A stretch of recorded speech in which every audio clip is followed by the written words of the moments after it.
कौन दिया है? खड़ा हो जाए तो आगे से सेकंड ये खड़ा हो जाए, खड़ा। यही गाली दिया आपको? काहे गाली दिया? हाय अच्छा अच्छा अच्छा, एक मिनट।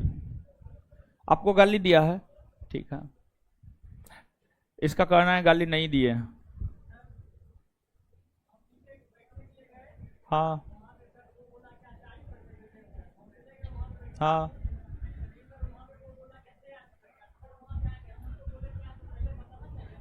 हाँ, काहे गाली दिया?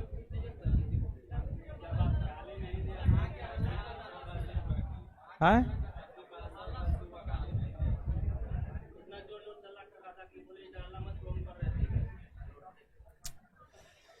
पता नहीं आप लोग क्या करने आते हैं, हमको तो ये नहीं समझ में आता है। नहीं नहीं, गाली काहे देगा? गाली काहे देगा? कोई किसी को गाली काहे देगा? सही सही बताइए, गाली दिया है? आप लोग बोलिए तो, सही सही बोलिए, झूठ मत। अच्छा ठीक है, वो हल्ला कर रहा था, गाली दिया है हाँ या ना? गाली नहीं दिया? ये सब तो सब बोल रहा है गाली नहीं दिया है वो। हाँ नहीं, वो बात तो हम समझ रहे हैं, लेकिन आसपास का भी लोग कहाँ बोल रहा है?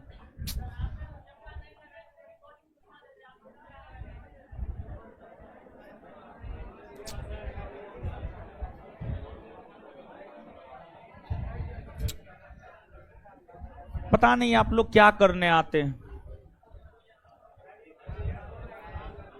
क्या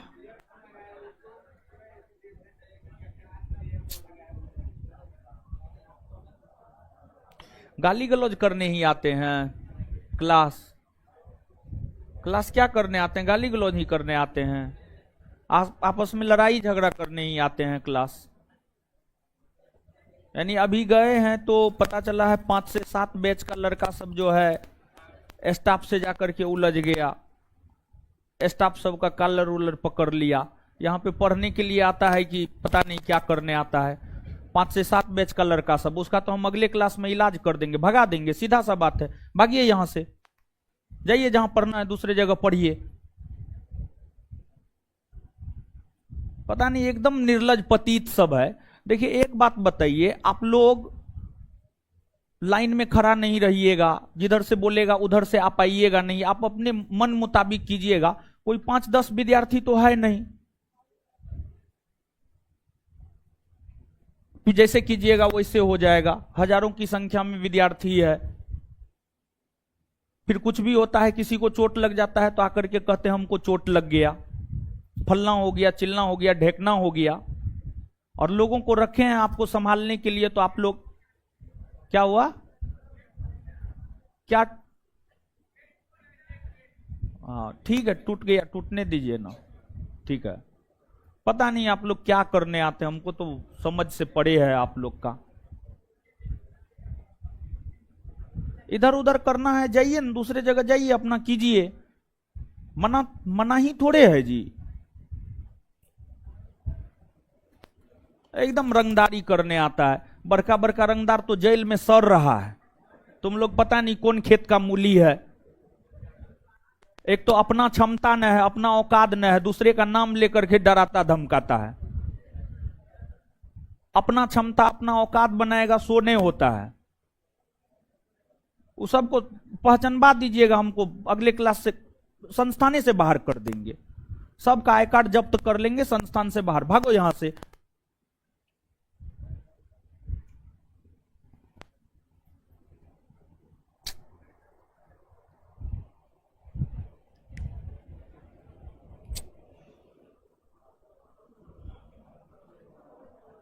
पता नहीं पढ़ने का लक्षण न है आप लोग में, एक के कारण जो है सब।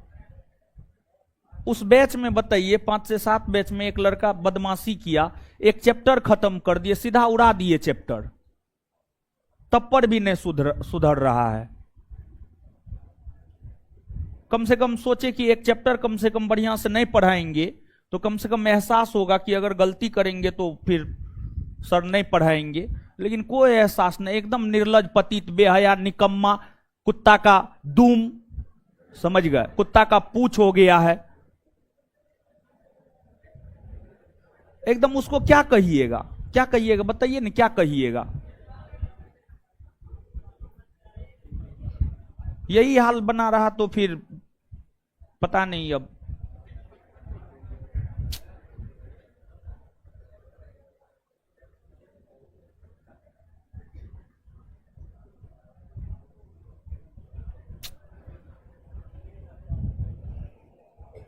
क्या करें? एक तो पहले ये से जाकर के बैठे तो पता चला कि सब हल्ला कर रहा था, उस सबको जब चले गया तब हमको पता चला है।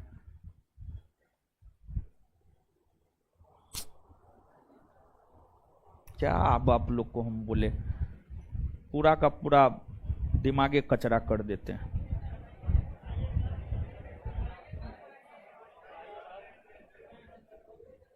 चलिए, आप लोग में भी ये चैप्टर खत्म, ठीक है? अगला चैप्टर हेडिंग मारिए। अब नहीं पढ़ाएंगे, अब पढ़ाएंगे तो जरूर, लेकिन अभी चैप्टर खत्म। ऐसे गाली गलौज करते रहिए। चलिए आगे हेडिंग मारिए। अगला चैप्टर क्या है बताइए तो जी, अगला चैप्टर क्या है? बैठिए, बैठिए बैठिए, करते रहिए गाली गलौज। दीजिए, अगला चैप्टर क्या है जी? कृषि और, चलिए अगला चैप्टर हेडिंग मारिए, भारत की कृषि और पशुपालन। काहे पढ़ेंगे? नहीं ना पढ़ाएंगे।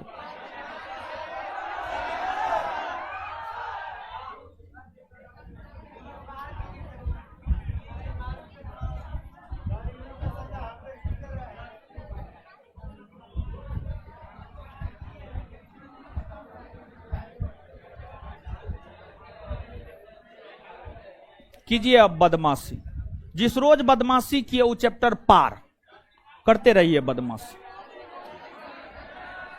अब शांत रहिए, शांत रहिए। अब जो बोल दिए, या तो आज पढ़ाएंगे नहीं या अगला चैप्टर पढ़ाएंगे, दो में से एक। हानि तो झेलना पड़ेगा आपको, हानि तो झेलना पड़ेगा, दो में से एक काम। हाँ, नहीं पढ़िएगा, नहीं पढ़िएगा तो जाइए, बदमाशियों कीजिएगा, इधरों उधर कीजिएगा, बढ़िया से पढ़वो कीजिएगा। है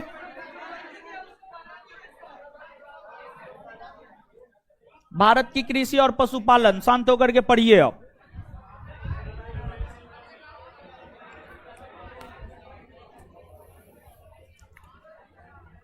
भारत की कृषि और पशुपालन,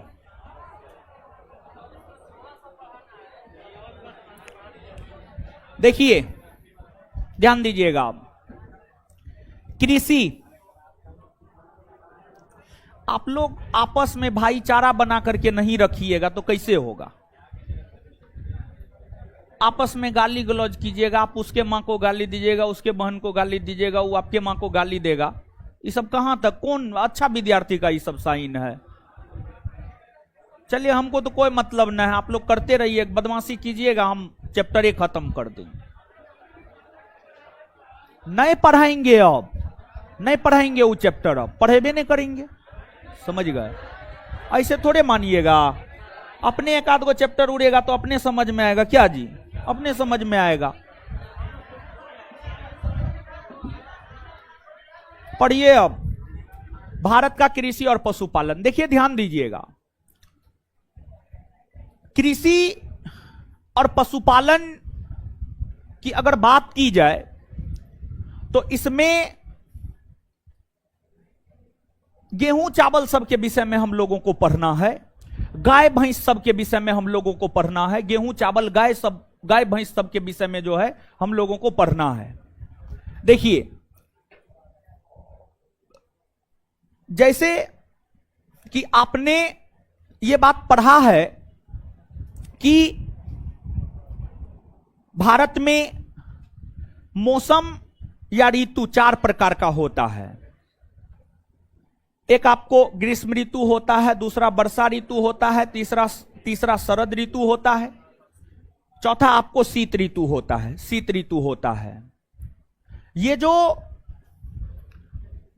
मौसम होते हैं, मौसम के आधार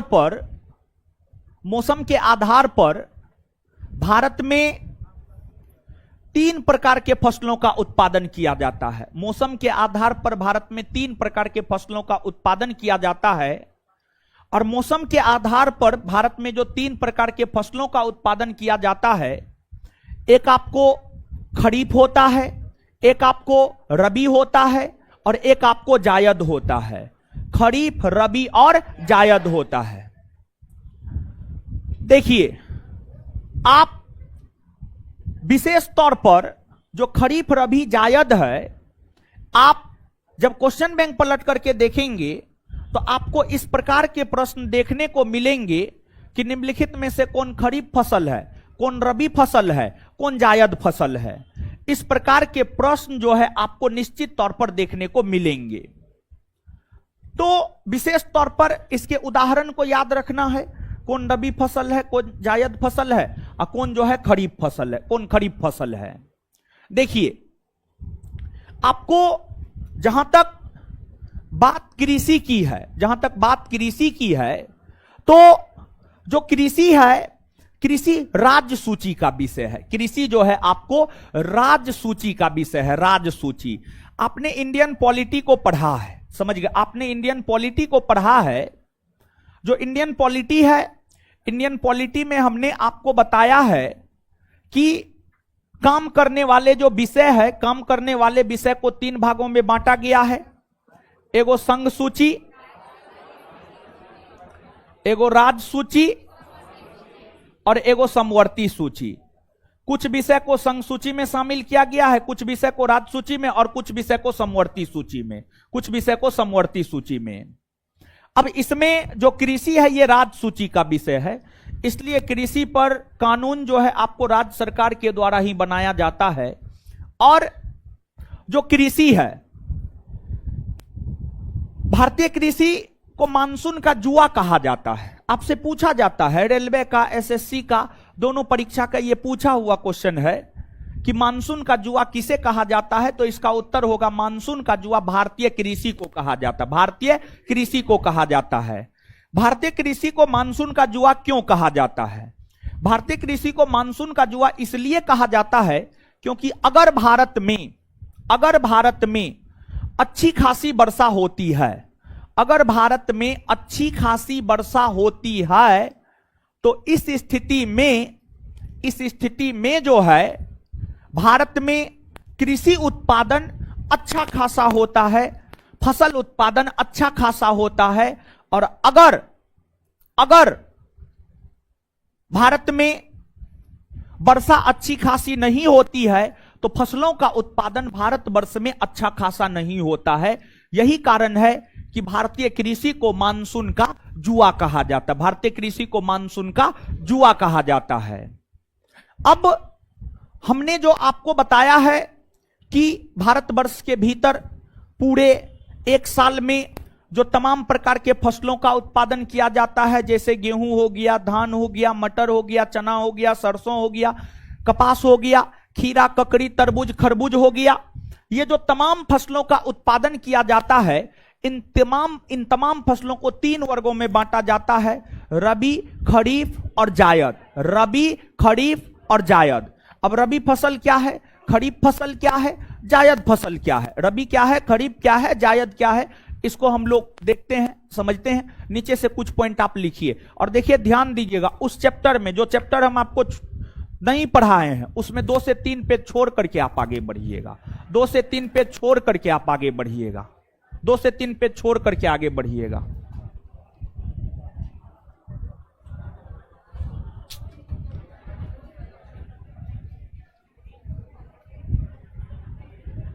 बड़ी दुख होता है, समझे, क्या बताएं हम आपको।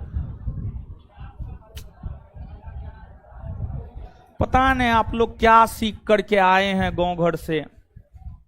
हम भी तो गांव घर से आए जी, कहां हम, मेरा किसी के साथ कुछ होता है बताइए ना। स्टूडेंट लाइफ में तो कुछ नहीं हुआ मेरे साथ, कहां एक भी झगड़ा हम किसी के साथ नहीं करते थे। जहां पर बैठने के लिए जगह मिलता था वहां पर बैठते थे। अरे कहीं पर भी बैठेंगे, काहे के लिए एक दूसरे को गाली गलौज करेंगे भाई। हाल है। बेवजह का एक तो पूरा क्लास को डिस्टर्ब करते हैं भाई।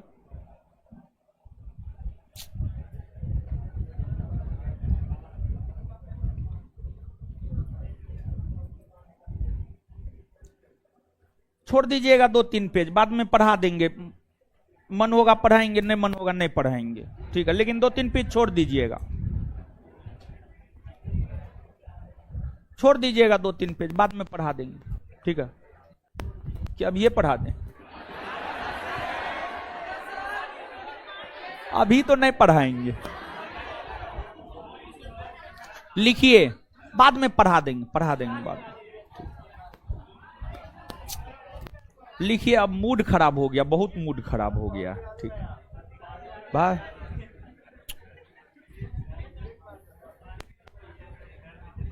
अब देखिए छोटा, ये कौन बड़ा बात है? बैठने वाला बात कौन बड़ा बात है? आप हमको बताइए ना। कोई आगे में बैठा, कोई पीछे में बैठा, इसमें तो कोई बहुत बड़ा बात ना है, समझे भाई। लिखिए, भारत की कृषि लिखिए।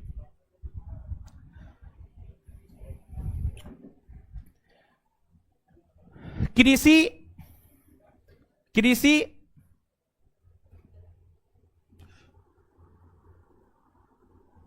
कृषि राजसूची का विषय है।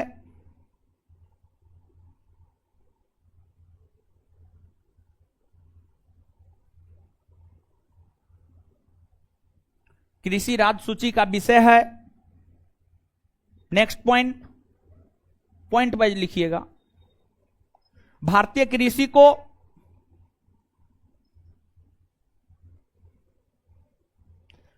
कृषि को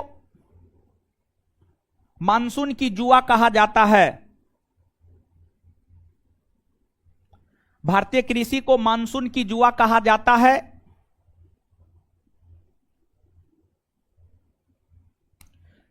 क्योंकि अगर मानसून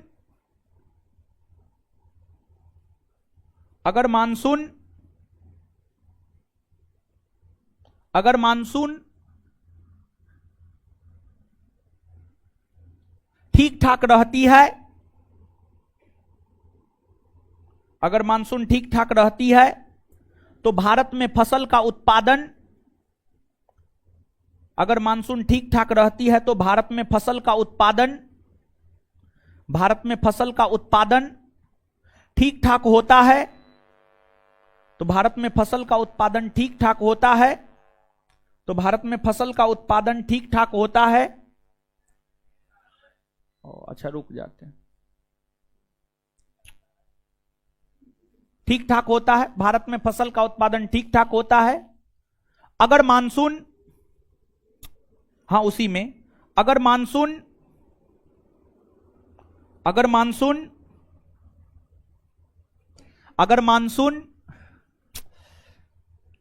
ठीक नहीं होता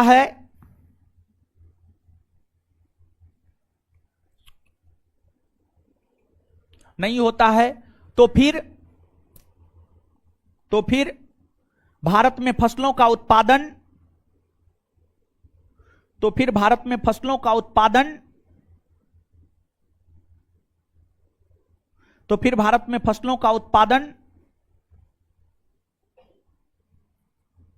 अच्छा खासा नहीं होता है, अच्छा खासा नहीं होता है।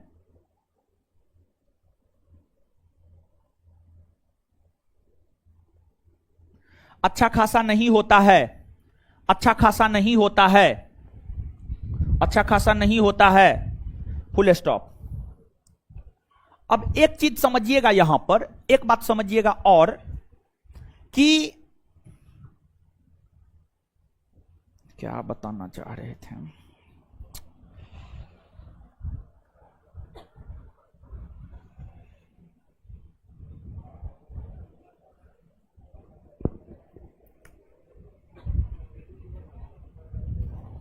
बात बताना चाह रहे थे, दिमाग से उतर गया।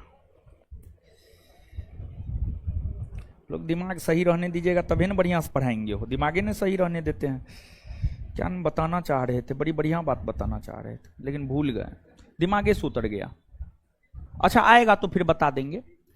अब एक बात जो है आप ये जानिए कि जैसे एक चीज आपसे पूछा जाता है, हां एक चीज आपसे पूछा जाता है, भारत में सबसे ज्यादा रोजगार किस क्षेत्र में लोगों को मिलता है?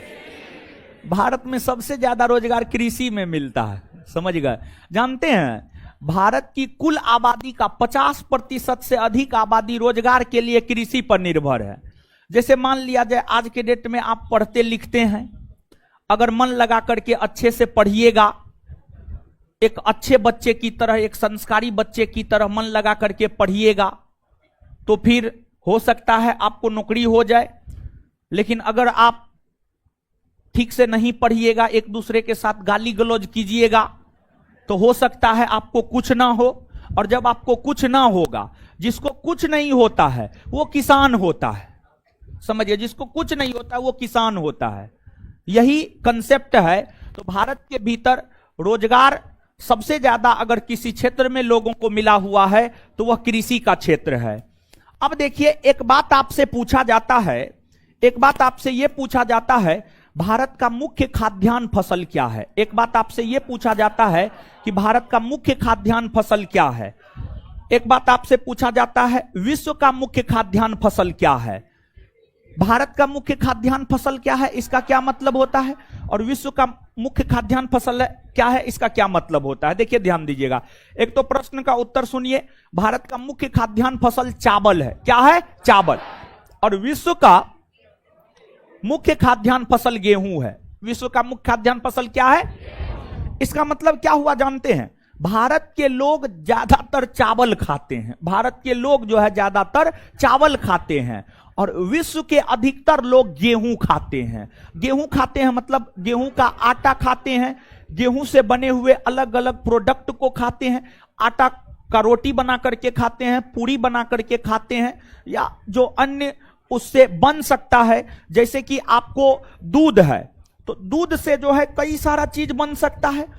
दूध से जो है आपको मिठाई बन सकता है, दूध से जो है आपको पनीर बन सकता है, तथा दूध से दही बन सकता है। हर चीज हम लोग खाते हैं। उसी प्रकार से गेहूं के आटा से जो है कई सारे प्रोडक्ट बन सकते हैं। जैसे पाव रोटी हो गया, पाव रोटी सब में भी जो है गेहूं का प्रयोग होता है। फिर जो है बिस्किट सब में भी गेहूं का प्रयोग होता है। तो हम लोग ये सब चीज खाते हैं कि नहीं खाते हैं? खाते हैं, निश्चित तौर पर खाते हैं। समझ गए? तो अब नीचे से लिखिएगा एक पॉइंट, नीचे से एक पॉइंट लिखिएगा। भारत में अधिकतर लोग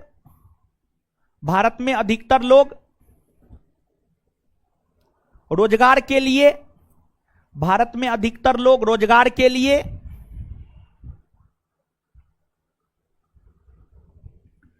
भारत में अधिकतर लोग रोजगार के लिए भारत में अधिकतर लोग रोजगार के लिए कृषि पर निर्भर रहता है। भारत में अधिकतर लोग रोजगार के लिए कृषि पर निर्भर रहता है। भारत में अधिकतर लोग रोजगार के लिए कृषि पर निर्भर रहता है। भारत में अधिकतर लोग रोजगार के लिए कृषि पर निर्भर रहता है। भारत में अधिकतर लोग रोजगार के लिए कृषि पर निर्भर रहता है। नेक्स्ट पॉइंट, विश्व का प्रमुख खाद्यान्न फसल गेहूं है। विश्व का प्रमुख खाद्यान्न फसल गेहूं है।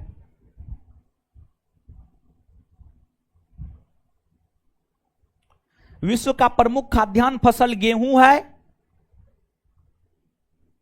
तो वहीं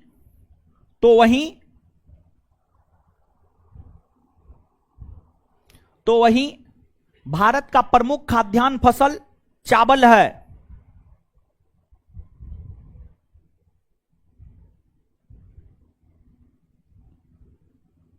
तो वहीं भारत का प्रमुख खाद्यान्न फसल चावल है।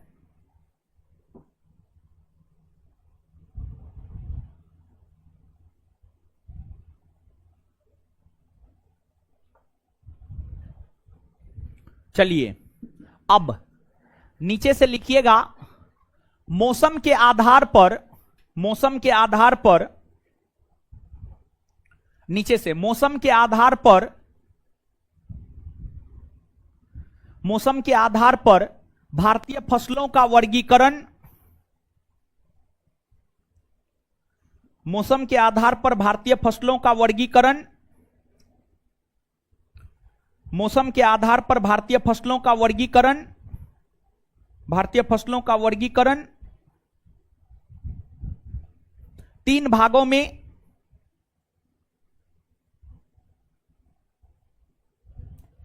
में किया गया है। तीन भागों में किया गया है। एक नंबर में रबी फसल, एक नंबर में रबी फसल,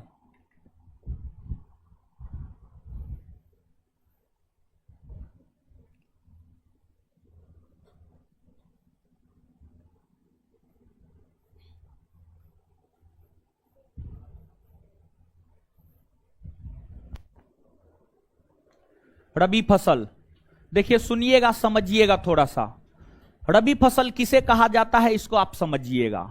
देखिए आपको जो है वैसी फसल जो अक्टूबर नवंबर में बोई जाए, वैसी फसल जो अक्टूबर नवंबर में बोई जाए तथा मार्च अप्रैल में काट ली जाए, मार्च अप्रैल में काट ली जाए, मार्च अप्रैल में काट ली जाए, उसी को रबी फसल कहते हैं, उसी को रबी फसल कहते हैं।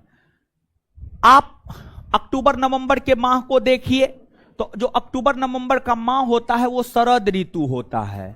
शरद ऋतु के बाद शीत ऋतु आता है और शीत ऋतु के बाद ग्रीष्म ऋतु आता है, ग्रीष्म ऋतु आता है। तो देखिए रबी फसल जो है अक्टूबर नवंबर में बोया जाता है और मार्च अप्रैल में काट लिया जाता है।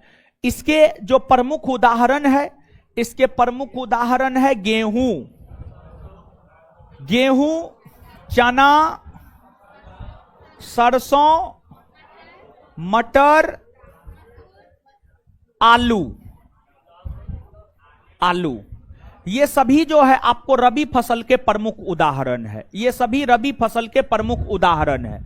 देखिए जहां तक मक्का का सवाल है ना, मक्का को जो बोल रहे हैं ना, मक्का एक ऐसा फसल है, एक तो मक्का खरीफ में आता है और दूसरी बात मक्का एक ऐसा फसल है जो पूरे साल उगाया जा सकता है, पूरे साल। मक्का को आप जब चाहे तब उगा सकते हैं, जब चाहे तब। रबी के मौसम में उगाना है रबी के मौसम में उगाइए, खरीफ के मौसम में उगाना है खरीफ के मौसम में उगाइए। लेकिन एक बात आप याद रखिएगा, समझ गए, एक बात आप याद रखिएगा, अगर बात हम लोग मक्का की करें तो मक्का खरीफ फसल में आता है, मक्का रबी में नहीं आता है। मक्का रबी के मौसम में भी उगाया जा सकता है, लेकिन मक्का जो है खरीफ में आता है। किस में आता है? खरीफ में। और मक्का के विषय में एक बात याद रखिएगा, आपसे पूछा जाता है कि निम्नलिखित में से कौन ऐसा फसल है जो वर्ष में किसी भी मौसम में उगाया जा सकता है, जो वर्ष में कभी भी किसी भी मौसम में उगाया जा सकता है। क्या हो जाएगा उत्तर? मक्का। क्या हो जाएगा उत्तर? मक्का हो जाएगा। मक्का को कभी भी किसी भी मौसम में उगाया जा सकता है, कहीं कोई दिक्कत नहीं है। लेकिन मक्का मुख्य तौर पर आता है किसमें? खरीफ में। किसमें आता है? खरीफ में आता है। अब समझिएगा आप इस बात को।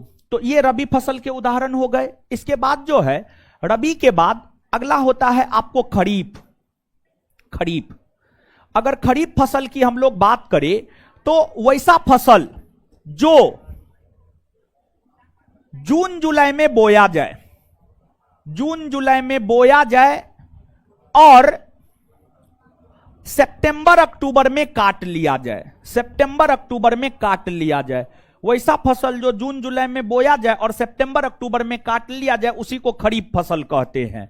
अब खरीफ फसल के जो प्रमुख उदाहरण है, खरीफ फसल के प्रमुख उदाहरण है आपको धान, धान, मक्का, कपास, कपास, मूंगफली, मूंगफली, हाँ सोयाबीन भी, बाजरा भी इत्यादि। ये सभी जो है आपको खरीफ फसल के उदाहरण है। लेकिन यहां पर थोड़ा सा आप गौर कीजिएगा, थोड़ा सा आप गौर करेंगे तो आप यह पाएंगे कि जो है अक्टूबर नवंबर से मार्च अप्रैल, फिर इधर जून जुलाई से सितंबर अक्टूबर, तो बीच में देखिएगा अप्रैल मई जून का माह है, अप्रैल मई जून का माह है।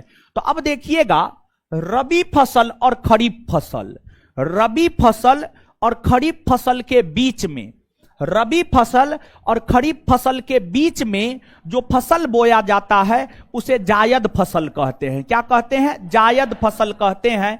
अगर बात जायद फसल की जाए तो जो जायद फसल है ये ऐसा फसल होता है जिसे आपको अप्रैल मई में बोया जाता है, अप्रैल मई में बोया जाता है और मई जून में काट लिया जाता है, मई जून में काट लिया जाता है। इसी को जायद फसल कहते हैं। जायद फसल के प्रमुख उदाहरण है खीरा, ककड़ी, तरबूज, खरबूज और कुछ सब्जी भी, समझे, कुछ सब्जी भी, सामान्य तौर पर सब्जी भी जायद फसल के ही जो है आपको उदाहरण होते हैं, जायद फसल के ही उदाहरण होते हैं। तो मुख्य तौर पर कौन रबी फसल है, कौन खरीफ फसल है, कौन जायद फसल है, कौन कब बोया जाता है और कौन कब काटा जाता है, सब संदर्भ में आपसे प्रश्न पूछा जाता है। तो हर संदर्भ में प्रश्न पूछा जाता है तो चीजों को आप हर संदर्भ में याद रखेंगे। अब नीचे से आपने जो लिखा है रबी फसल डैश देकर लिखिए। वैसा फसल, वैसा फसल, वैसा फसल जो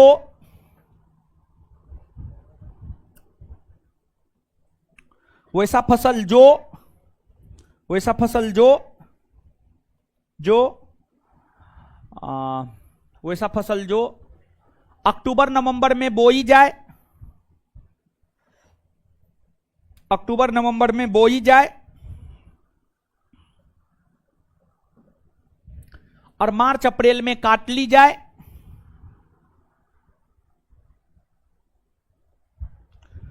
और मार्च अप्रैल में काट ली जाए,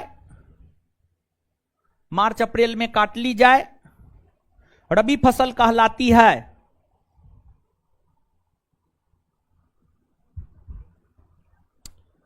रबी फसल कहलाती है।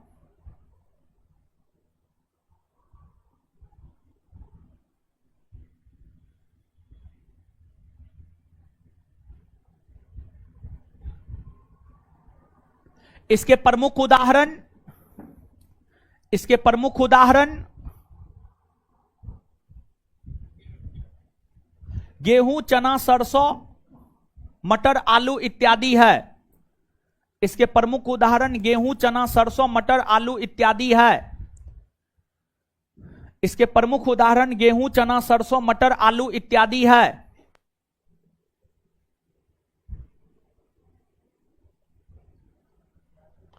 इसके प्रमुख उदाहरण गेहूं, चना, सरसों, मटर, आलू इत्यादि है। इसके प्रमुख उदाहरण गेहूं, चना, सरसों, मटर, आलू इत्यादि है। आगे खरीफ फसल लिखिएगा, खरीफ फसल डैश दे करके। वैसा फसल, वैसा फसल जो जून जुलाई में बोई जाए, वैसा फसल जो जून जुलाई में बोई जाए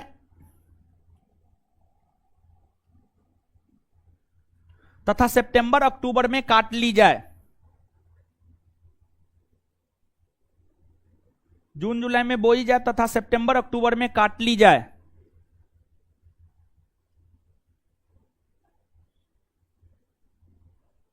सितंबर अक्टूबर में काट ली जाए। खरीफ फसल कहलाती है। इसके प्रमुख उदाहरण धान, धान, मक्का, धान, मक्का, कपास, धान, मक्का, कपास, धान, मक्का, कपास, मूंगफली, मूंगफली,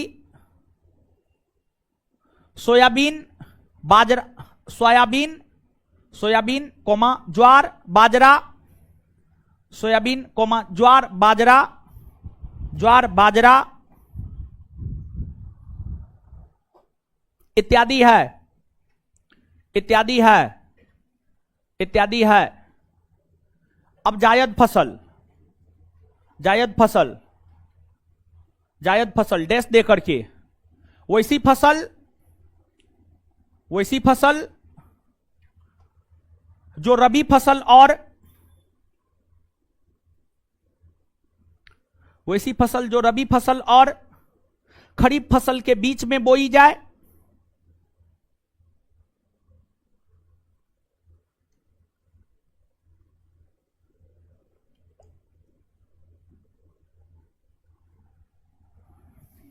वैसी फसल जो रबी फसल और खरीफ फसल के बीच में बोई जाए, जायद फसल कहलाती है, जायद फसल कहलाती है।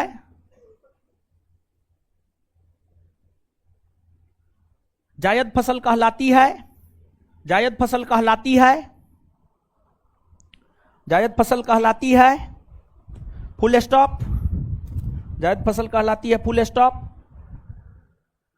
अथवा, अथवा, अथवा वैसी फसल, अथवा वैसी फसल, वैसी फसल जो, वैसी फसल जो, जो वैसी फसल जो, वैसी फसल जो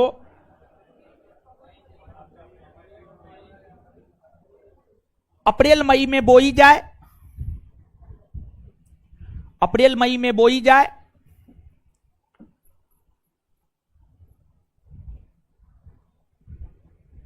मई जून में काट ली जाए, मई जून में काट ली जाए। जायद फसल कहलाती है, जायद फसल कहलाती है, जायद फसल कहलाती है। इसके प्रमुख उदाहरण,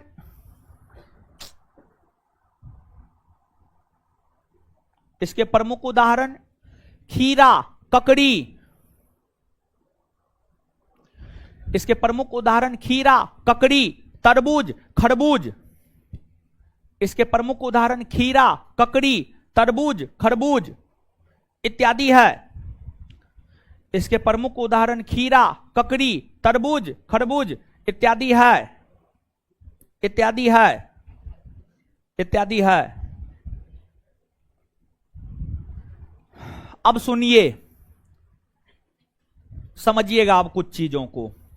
देखिए, भारत, आज के भारत को जब आप देखेंगे, आज का जो भारत है ना, आज के भारत में पूरे विश्व में अपना भारत आज के वर्तमान परिस्थिति में गेहूं और चावल के उत्पादन में पूरे विश्व में दूसरा स्थान रखता है, पूरे विश्व में दूसरा स्थान रखता है, गेहूं और चावल दोनों के उत्पादन में। लेकिन क्या हमेशा से ऐसे था? हमेशा से ऐसा नहीं था, हमेशा से ऐसा नहीं था। बस ज्यादा वर्ष आपको पीछे नहीं जाना है, आप मुश्किल से जो है चले जाइए 75 वर्ष पहले, मुश्किल से 75 वर्ष पहले, 75 वर्ष पहले मतलब आजादी के समय, मतलब 1947-48 के समय, 1947-48 के समय, जब आप आजादी के समय के स्थिति के विषय में जानेंगे तो आपको यह पता चलेगा कि उस समय के भारत, उस समय के भारत, उस समय के भारत में भारत गेहूं और चावल के लिए दूसरे देश पर निर्भर रहा करता था। जब दूसरा देश जैसे अमेरिका और रसिया जैसे देश भारत को गेहूं और चावल देता था ना, तब भारत खाता था, नहीं तो भारत के लोग भूखे रहते थे। आप याद कीजिए 1965 के ईस्वी को, और 1965 ईस्वी में भारत का पाकिस्तान के साथ युद्ध हुआ था, भारत का पाकिस्तान के साथ युद्ध हुआ था। और उस समय हमारे देश के प्रधानमंत्री हुआ करते थे लाल बहादुर शास्त्री। और उस समय खाद्य संकट की स्थिति उत्पन्न हो गई थी, खाद्य संकट की स्थिति उत्पन्न हो गई थी, अर्थात उस समय जो है गेहूं चावल की कमी हो गई थी। तो लाल बहादुर शास्त्री जो कि उस समय प्रधानमंत्री हुआ करते थे, सबसे पहले वे एक दिन तक भूखे रह के देखे और उन्हें लगा कि एक दिन भूखे रहने से कोई दिक्कत नहीं होने जा रहा है। फिर उन्होंने अपने पूरे परिवार के सदस्यों को एक दिन तक भूखे रखा, देखा कि कुछ नहीं हुआ।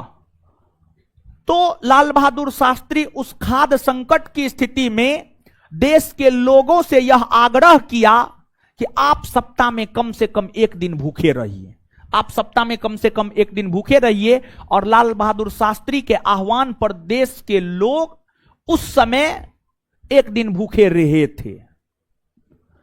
तो आप 1947 से लेकर 1965 तक की स्थिति का अवलोकन करेंगे ना, तो आप यह पाएंगे, आप यह देखेंगे कि भारत गेहूं चावल के लिए दूसरे देश पर निर्भर रहता था। दूसरा देश अगर गेहूं चावल देता था तब हम लोग खाते थे, नहीं तो भूखे रहना पड़ता था। और उस समय 1947 से 1965 के बीच में, 1947 से 1964 तक तो हमारे देश के प्रधानमंत्री पंडित जवाहरलाल नेहरू ही रहे थे। पंडित जवाहरलाल नेहरू एक बार यूनाइटेड नेशन ऑर्गेनाइजेशन यूएनओ की बैठक, संयुक्त राष्ट्र संघ की बैठक में भाग लेने के लिए गए हुए थे। पंडित नेहरू जब यूएनओ की बैठक में भाग लेने के लिए गए हुए थे तो अमेरिका के राष्ट्रपति ने पंडित नेहरू का मजाक उड़ाया। और अमेरिका के राष्ट्रपति ने पंडित नेहरू का मजाक यह कहकर उड़ाया कि तो भूखा देश का प्रधानमंत्री है। पंडित नेहरू को कहा, इसको तो हम गेहूं देते हैं तब ही खाता है, नहीं तो इसको तो भूखा रहना पड़ेगा। पंडित नेहरू को यह बात काफी अंदर तक चुभा। पंडित नेहरू को लगा कि नहीं, इतना बड़ा अपमान नहीं सहने योग्य है। और फिर पंडित नेहरू वापस भारत लौटे, भारत के कृषि वैज्ञानिकों के साथ बैठक की और भारत के कृषि वैज्ञानिकों के साथ बैठक करके पंडित नेहरू ने कृषि वैज्ञानिकों को कहा, कुछ भी कीजिए लेकिन भारत को खाद्यान्न अर्थात गेहूं और चावल, भारत को खाद्यान्न अर्थात गेहूं और चावल के क्षेत्र में आत्मनिर्भर बनाइए, आत्मनिर्भर बनाइए।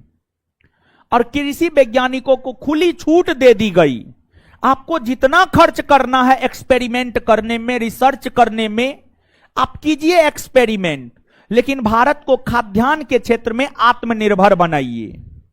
और फिर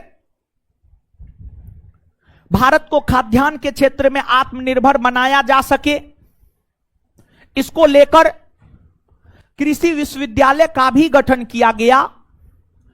उत्तराखंड के पंतनगर में, उत्तराखंड के पंतनगर में गोविंद बल्लभ पंत कृषि विश्वविद्यालय का निर्माण किया गया और इसका उद्घाटन 1960 ईस्वी में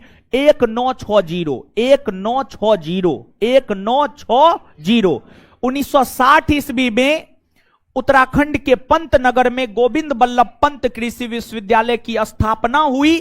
और इस कृषि विश्वविद्यालय में कृषि वैज्ञानिकों ने आधुनिक अनुसंधान के जरिए भारत में हरित क्रांति का सूत्रपात किया। भारत में हरित क्रांति का जो जन्म स्थली माना जाता है, भारत में हरित क्रांति का जन्म स्थली गोविंद बल्लभ पंत कृषि विश्वविद्यालय को माना जाता है। उस विश्वविद्यालय के कारण ही भारत में हरित क्रांति आ पाई। और भारत में हरित क्रांति आने से पहले हरित क्रांति का सूत्रपात वैश्विक स्तर पर हो चुका था। जो हरित क्रांति है, हरित क्रांति यानी अंग्रेजी में ग्रीन रिवॉल्यूशन, अगर बात हरित क्रांति यानी ग्रीन रिवॉल्यूशन की जाए तो हरित क्रांति शब्द का प्रयोग सर्वप्रथम विलियम गॉट नामक विद्वान ने किया था। विलियम गॉट नामक विद्वान ने किया था। और वैश्विक स्तर पर हरित क्रांति का जनक जो है नॉर्मन बोरलॉग को माना जाता है, जो कि अमेरिका के रहने वाले हैं, और नॉर्मन बोरलॉग ने हरित क्रांति का सूत्रपात किया। इसको लेकर ही नॉर्मन बोरलॉग के सम्मान में एक पुरस्कार चलाया गया है जिसे बोरलॉग पुरस्कार कहा जाता है। और जो बोरलॉग पुरस्कार है वह कृषि के क्षेत्र में दिया जाता है। कृषि के क्षेत्र में दिए जाने वाले सर्वोच्च सम्मानों में बोरलॉग पुरस्कार का भी नाम जो है आपको आता है। जिस प्रकार वैश्विक स्तर पर नॉर्मन बोरलॉग ने हरित क्रांति का सूत्रपात किया, उसी प्रकार से अगर भारतीय स्तर पर देखा जाए तो भारतीय स्तर पर हरित क्रांति का जो सूत्रपात किया है वह आपको एमएस स्वामीनाथन है। एमएस स्वामीनाथन। तो भारत में हरित क्रांति का जनक एमएस स्वामीनाथन को माना जाता है। और जब भारत में हरित क्रांति आई तो हरित क्रांति आने के बाद ही भारत खाद्यान्न के उत्पादन में अर्थात गेहूं चावल के उत्पादन में आत्मनिर्भर हो गया। अब हरित क्रांति ने ऐसा क्या किया कि भारत खाद्यान्न के उत्पादन में अर्थात गेहूं चावल के उत्पादन में आत्मनिर्भर हो गया। देखिए हरित क्रांति के अंतर्गत क्या किया जाता था। हरित क्रांति के अंतर्गत जो फसल लगाया जाता था, हाइब्रिड बीज लगाया जाता था। और जो हाइब्रिड बीज होता था वह देसी बीज के तुलना में ज्यादा उत्पादित होता था। जैसे देसी बीज अगर पर कट्ठा 10 किलो उपज रहा है तो हाइब्रिड बीज पर कट्ठा 40 से 50 किलो उपजता था। तो हरित क्रांति के अंतर्गत जो है हाइब्रिड बीज का प्रयोग किया जाता था। अच्छी सिंचाई सुविधा दी जाती थी, समय समय पर पानी दिया जाता था अर्थात अच्छी सिंचाई, तथा रासायनिक उर्वरक का प्रयोग किया जाता था। रासायनिक उर्वरक खाद सब का प्रयोग किया जाता था, पोटाश सब का, यूरिया सब का प्रयोग किया जाता था। इनके प्रयोगों से गेहूं और चावल के उत्पादन में काफी ज्यादा वृद्धि हुई और फिर भारत धीरे धीरे खाद्यान्न के उत्पादन में आत्मनिर्भर हो गया। और आज के डेट में पूरे विश्व में गेहूं और चावल के उत्पादन में दूसरा स्थान है।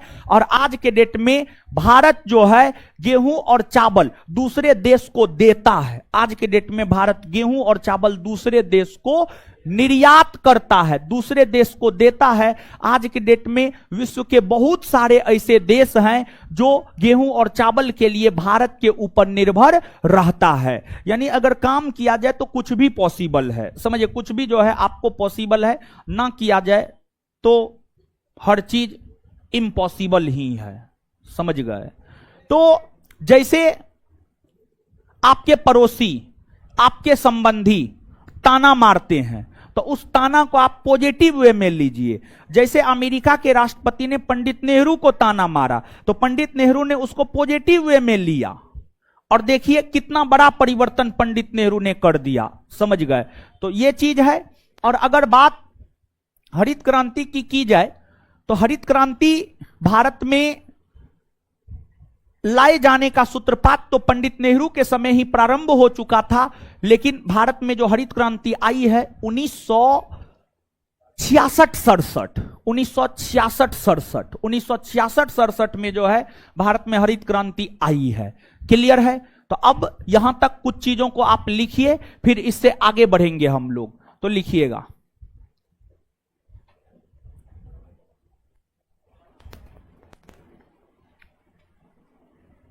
लिखिएगा, भारत, नीचे से लिखिएगा, भारत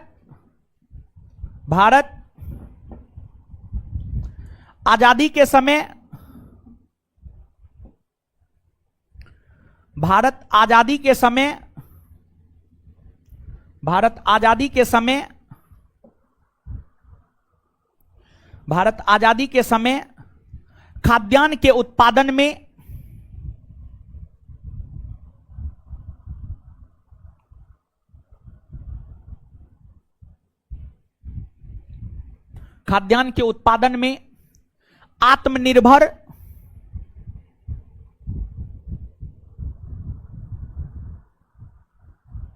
आत्मनिर्भर नहीं था, आत्मनिर्भर नहीं था, लेकिन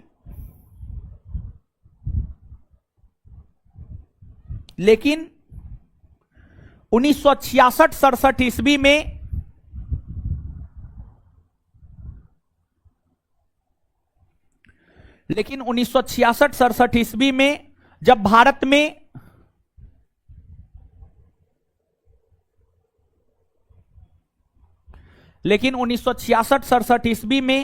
भारत में हरित क्रांति आई तो फिर भारत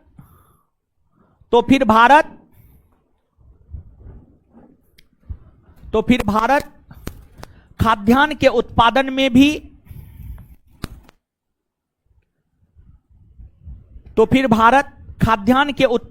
भी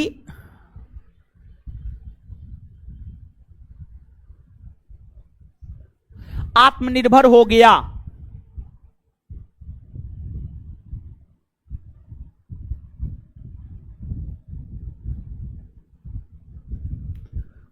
फुल स्टॉप। वर्तमान समय में भारत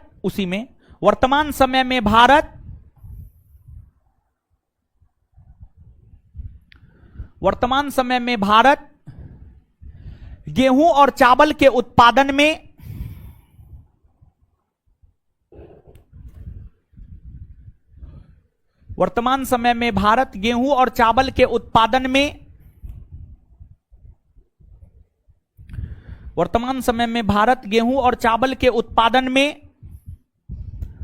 के उत्पादन में पूरे विश्व में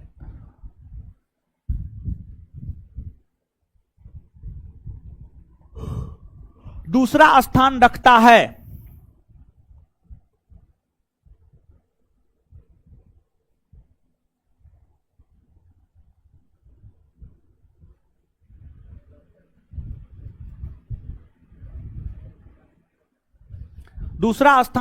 है। अब नीचे से हेडिंग मारिएगा हरित क्रांति। Green revolution.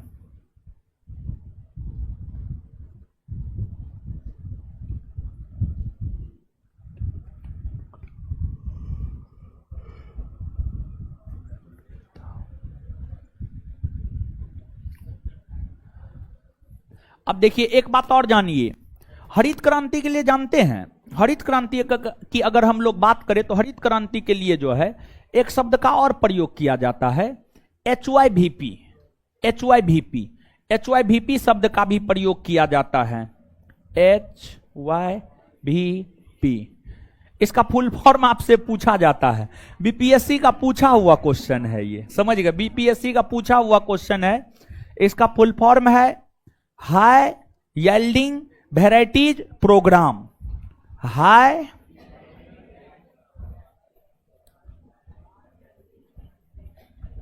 Yielding varieties programme.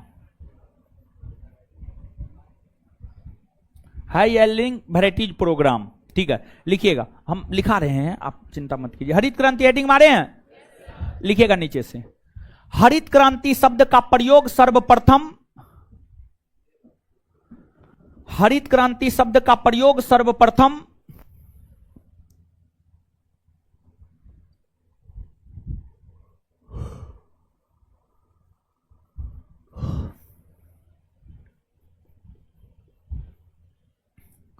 हरित क्रांति शब्द का प्रयोग सर्वप्रथम विलियम गॉट नामक विद्वान ने किया था।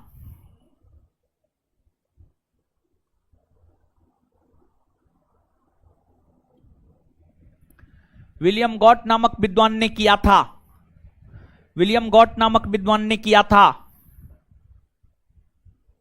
Full stop. उसी में कंटिन्यू लिखते जाइएगा। वैश्विक स्तर पर,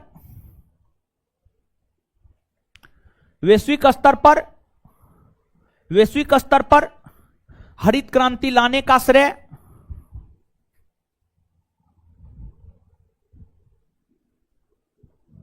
वैश्विक स्तर पर हरित क्रांति लाने का श्रेय डॉक्टर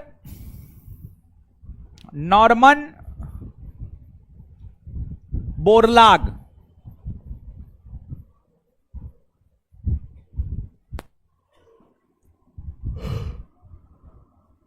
डॉक्टर नॉर्मन बोरलाग को जाता है।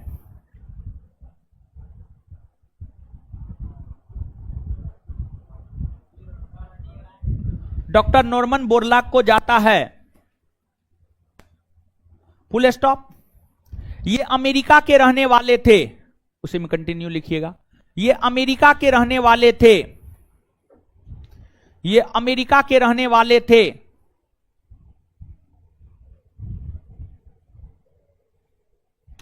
वहीं भारत में, वहीं भारत में हरित क्रांति लाने का श्रेय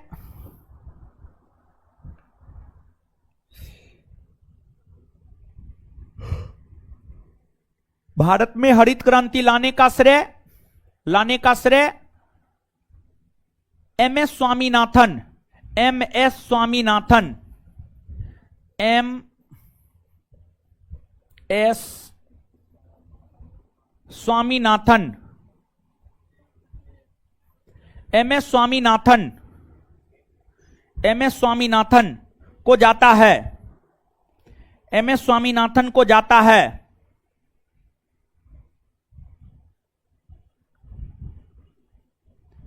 एमएस स्वामीनाथन को जाता है।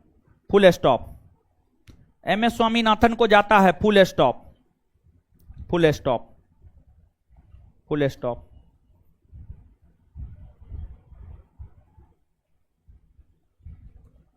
नीचे से लिखिएगा, नीचे सब स्टार मार के लिखिएगा। बोरलाग पुरस्कार कृषि के क्षेत्र में दिया जाता है। नीचे से स्टार मार के लिखिएगा। बोरलाग पुरस्कार, बोरलाग पुरस्कार कृषि के क्षेत्र में दिया जाता है।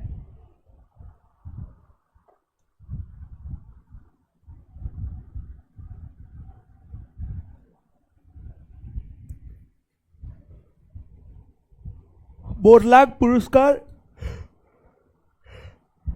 कृषि के क्षेत्र में दिया जाता है। Full stop. नीचे से लिखिएगा,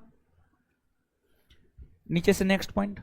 उत्तराखंड के पंतनगर में,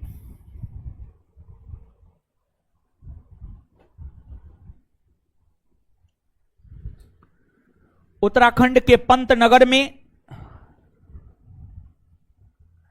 उत्तराखंड के पंतनगर में, उत्तराखंड के पंतनगर में गोविंद बल्लभ पंत, गोविंद बल्लभ पंत, पंत कृषि विश्वविद्यालय,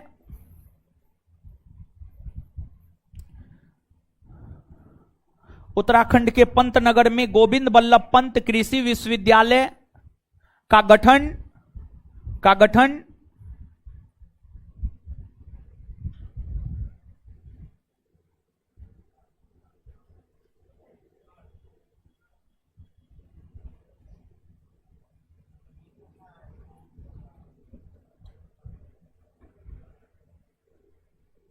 बफरिंग होने लगा है। इंटरनेट भी बड़ी धोखेबाज चीज है। इंटरनेट, ठीक है जी। हाँ, कहां से छूटा है? नहीं छूटा है, देख लीजिए तो। देख लिए थे ऑनलाइन वाले लोग, बफरिंग होने लगा था। नहीं छूटने देंगे, चिंता मत कीजिए आप। चल रहा है ना जी, लिखा है ना जी। चलिए फिर से इस लाइन को लिखाते हैं। हटाइए तो है हीरो, हटाइए हाथ हटाइए। उत्तराखंड के पंतनगर में गोविंद बल्लभ पंत कृषि विश्वविद्यालय का गठन। उत्तराखंड के पंतनगर में गोविंद बल्लभ पंत कृषि विश्वविद्यालय का गठन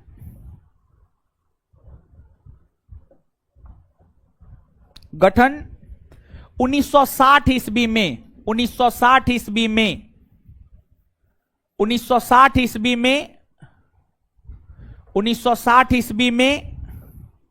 हुआ। 1960 ईस्वी में हुआ, छूटा नहीं ना है जी, है हुआ, फुल स्टॉप। इस विश्वविद्यालय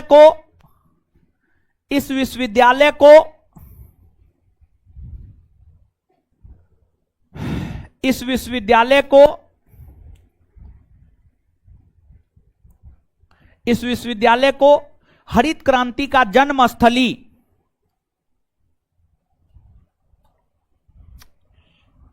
इस विश्वविद्यालय को हरित क्रांति का जन्मस्थली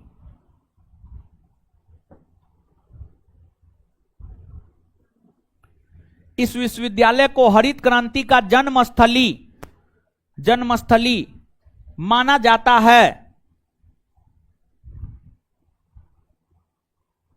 हरित क्रांति का जन्मस्थली माना जाता है, फुल स्टॉप।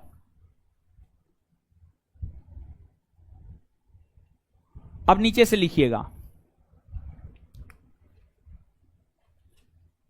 हरित क्रांति के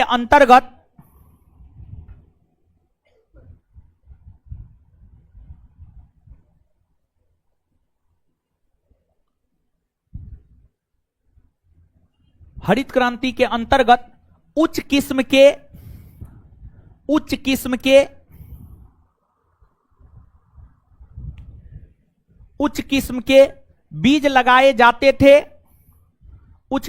बीज लगाए जाते थे, कोमा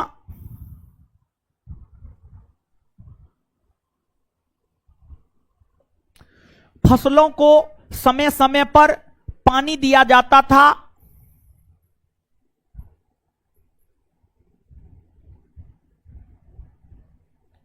फसलों को समय समय पर पानी दिया जाता था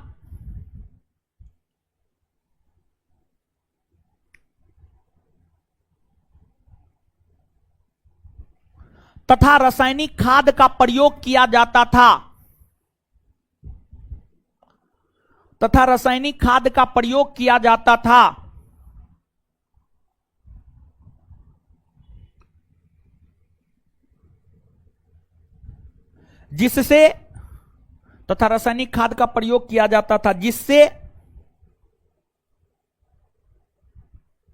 जिससे फसलों के उत्पादन में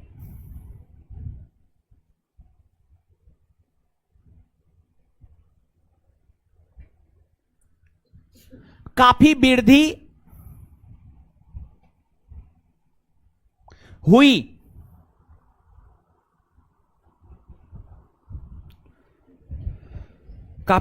हुई। अब सुनिएगा आगे, देखिए हर चीज का निगेटिव और पॉजिटिव दोनों इंपैक्ट होता है, दोनों प्रभाव होता है। देखिए जब हरित क्रांति आई ना, तो हरित क्रांति के आने से जहां गेहूं और चावल के उत्पादन में वृद्धि हुई, वहीं मोटे अनाज ज्वार बाजरा जैसे फसलों के उत्पादन में कमी हुई। जहां हरित क्रांति ने गेहूं और चावल के उत्पादन में बेतहाशा वृद्धि किया, तो वहीं हरित क्रांति ने मोटे अनाज के उत्पादन में कमी किया। मोटे अनाज के उत्पादन में क्या किया? कमी किया। और हरित क्रांति का जो सर्वप्रथम प्रभाव देखने को मिलता है, हरित क्रांति का सर्वप्रथम प्रभाव आपको देखने को मिलता है कहां? तो प्रभाव देखने को मिलता है आपको यहां पंजाब, हरियाणा, पश्चिमी उत्तर प्रदेश, पंजाब हरियाणा पश्चिमी उत्तर प्रदेश, इस क्षेत्र में जो है हरित क्रांति का सबसे पहले प्रभाव देखने को मिलता है। तो नीचे से लिखिएगा,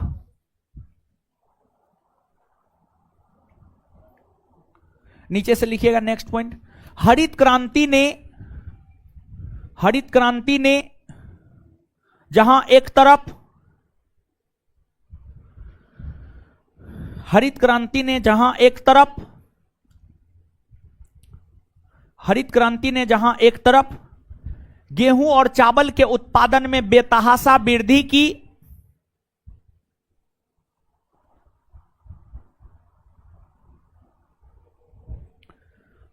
हरित क्रांति ने जहां एक तरफ गेहूं और चावल के उत्पादन में बेतहाशा वृद्धि की, तो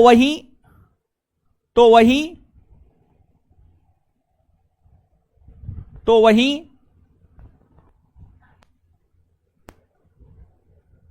मोटे अनाज के उत्पादन में कमी दर्ज की गई। तो वहीं मोटे अनाज के उत्पादन में कमी दर्ज की गई।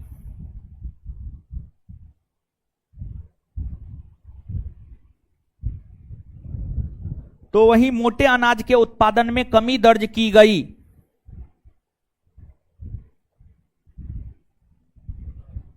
नेक्स्ट पॉइंट, हरित क्रांति आने से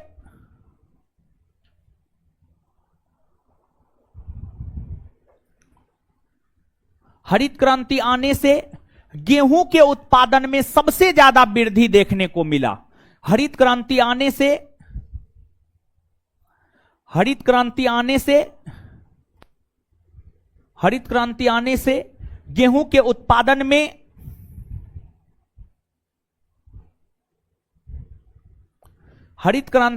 गेहूं के उत्पादन में सबसे ज्यादा वृद्धि देखने को मिला।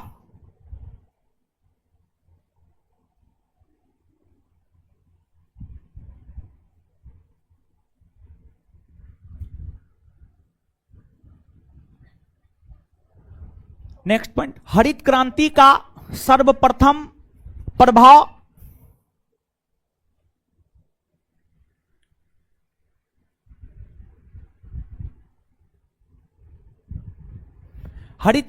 सर्वप्रथम प्रभाव पंजाब हरियाणा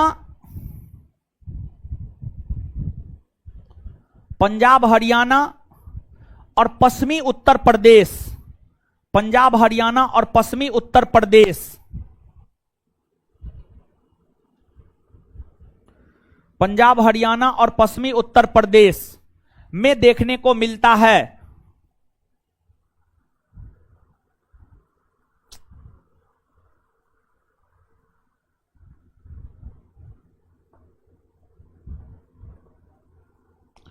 पंजाब हरियाणा और पश्चिमी उत्तर प्रदेश में देखने को मिलता है।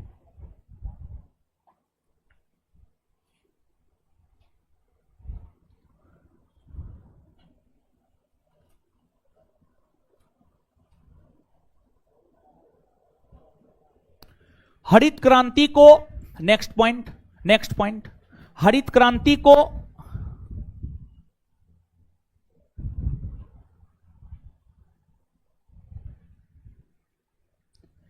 HYVP, हरित क्रांति को HYVP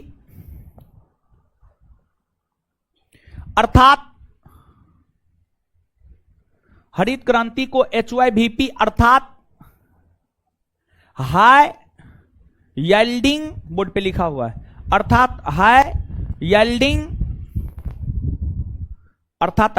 yielding varieties programme, high yielding varieties programme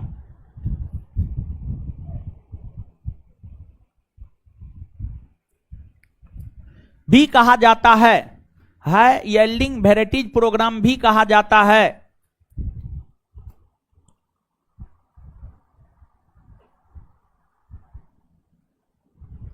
आपके बैच में क्या चल रहा है? आपके बैच में केमिस्ट्री चल रहा है। शाम में 7 से केमिस्ट्री चल रहा है। देखिए ध्यान दीजिएगा, वैसे कोई भी छात्र जिनका केमिस्ट्री छूटा हुआ है, मान लिया जाए कोई दूसरा चैप्टर से पढ़ रहे हैं, तीसरा चैप्टर से पढ़ रहे हैं, चौथा चैप्टर से पढ़ रहे हैं, वैसे सभी छात्र जिनका केमिस्ट्री छूटा हुआ है, केमिस्ट्री का नया बैच सुबह में 10 से 12 में प्रारंभ हुआ है। 5 जून से प्रारंभ हुआ है, कल से प्रारंभ हुआ, बीता हुआ कल सोमवार से प्रारंभ हुआ है। तो कल तो हमको लगता है बहुत ज्यादा बताए नहीं होंगे, ऐसे हम लोग तो पहला क्लास में ही पढ़ाना शुरू कर देते हैं, तो कल बहुत ज्यादा आपको नहीं बताया गया होगा। न्यू मटेरियल के साथ जो है केमिस्ट्री सुबह 10 से 12 में प्रारंभ हुआ है। जिनका भी छूटा हुआ है, मान लीजिए किसी का 1 चैप्टर छूटा हुआ होगा, किसी का 2 चैप्टर, किसी का 3 चैप्टर, अगर ऐसा है तो आप सोमवार, बुधवार, शुक्रवार MWF में बिट्टू सर का क्लास होता है। MWF में केमिस्ट्री का क्लास प्रारंभ हुआ है सुबह 10 से 12, और सुबह 10 से 12 केमिस्ट्री का नया बैच प्रारंभ हुआ है दूसरा बिल्डिंग में, न्यू बिल्डिंग में शुरू हुआ है। ठीक है, न्यू बिल्डिंग में शुरू हुआ है, और उसमें जो है ऊपर नीचे दोनों क्लासरूम तो काफी बड़ा है, तो ऊपर में जाकर के आराम से बैठ करके जो है आप आराम से क्लास कर लीजिए। वहां पे है नया बिल्डिंग, नहीं देखे आप लोग? अरे महाराज एक रोज जाकर के नया बिल्डिंग सब लोग देख लीजिए, समझ गए, देख लीजिए। ठीक है, तो नया बिल्डिंग में जो है MWF में केमिस्ट्री शुरू हुआ है 5 जून से। जिन भी छात्र एवं छात्राओं का छूटा हुआ है उनको हम अलाउ कर रहे हैं, आप जाकर के वहां से बैकअप कर लीजिए। बाद बाकी आप अपना यहां कंटिन्यू पढ़ते रहिए, बैकअप कर लीजिए। ठीक है, हाय क्लियर? हाँ,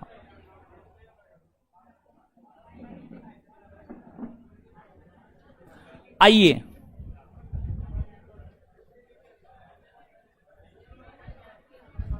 आइए याद करते हैं, हल्ला मत कीजिए। कृषि कौन सूची का विषय है जी? कृषि कौन सूची का विषय?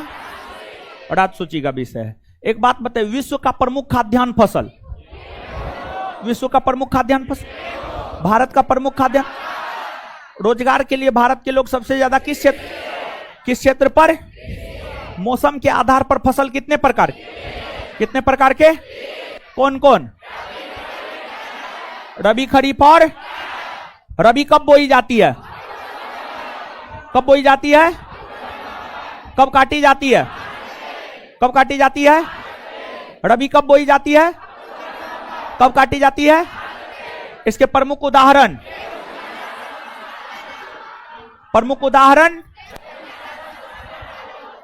खरीफ कब बोई जाती है, खरीफ कब बोई जाती है, कब काटी जाती है? खरीफ का उदाहरण, जायद कब बोई जाती है, काटी कब जाती है? जायद के प्रमुख उदाहरण खीरा, ककड़ी, तरबूज, खरबूज। खीरा, ककड़ी। चलिए, आपको जो है हरित क्रांति के लिए और कौन सा शब्द आता है? HYVP का फुल फॉर्म बोलिए, HYVP का फुल फॉर्म। चलिए, हरित क्रांति शब्द का प्रयोग सर्वप्रथम किसने किया? किसने किया है? हरित क्रांति शब्द का प्रयोग सर्वप्रथम किसने किया? विलियम। वैश्विक स्तर पर हरित क्रांति का जनक, वैश्विक स्तर पर हरित क्रांति का जनक नॉर्मन। वैश्विक स्तर पर हरित क्रांति का जनक कहां का रहने वाला था? कहां का रहने वाला था? अमेरिका। बोरलाग पुरस्कार किस क्षेत्र में दिया जाता है? बोरलाग पुरस्कार किस क्षेत्र में? किस क्षेत्र में? भारत में हरित क्रांति का जनक, भारत में हरित क्रांति का जनक। अच्छा, गोविंद बल्लभ पंत कृषि विश्वविद्यालय कहां है? उत्तराखंड के। गोविंद बल्लभ पंत कृषि विश्वविद्यालय कहां है? उत्तराखंड के। इसका गठन कब हुआ? गठन कब हुआ है? हरित क्रांति का जन्मस्थली किस विश्वविद्यालय को माना जाता है? हरित क्रांति का जन्मस्थली, हरित क्रांति का जन्मस्थली। अच्छा, एक बात बताइएगा, हरित क्रांति के आने से गेहूं चावल के उत्पादन में वृद्धि हुई तो किसके उत्पादन में कमी? किसके उत्पादन में? मोटे अनाज ना, हरित क्रांति आने से सबसे ज्यादा किस फसल के उत्पादन में वृद्धि हुई? सबसे ज्यादा। अच्छा, हरित क्रांति का सर्वप्रथम प्रभाव कहां देखने को मिलता है? पंजाब हरियाणा पश्चिमी, पंजाब हरियाणा और पश्चिमी। बात क्लियर है? इससे आगे अगले क्लास में सुनिए। रुकिए। देखिए एगो बात बताते, रिक्वेस्ट करते हैं, हम आपका गोर पकड़ते हैं, लाइए गोर पकड़ लेते हैं हम। आपस में देखिए, एक साथ रहते हैं, एक साथ पढ़ते हैं और बताइए इधर उधर करते हैं, ये सही बात नहीं ना है? आगे से नहीं कीजिएगा, पक्का? आपस में भाईचारा के साथ रहिए, लड़िए झगड़िए मत, ठीक है? धन्यवाद, मिलते हैं अगले क्लास में।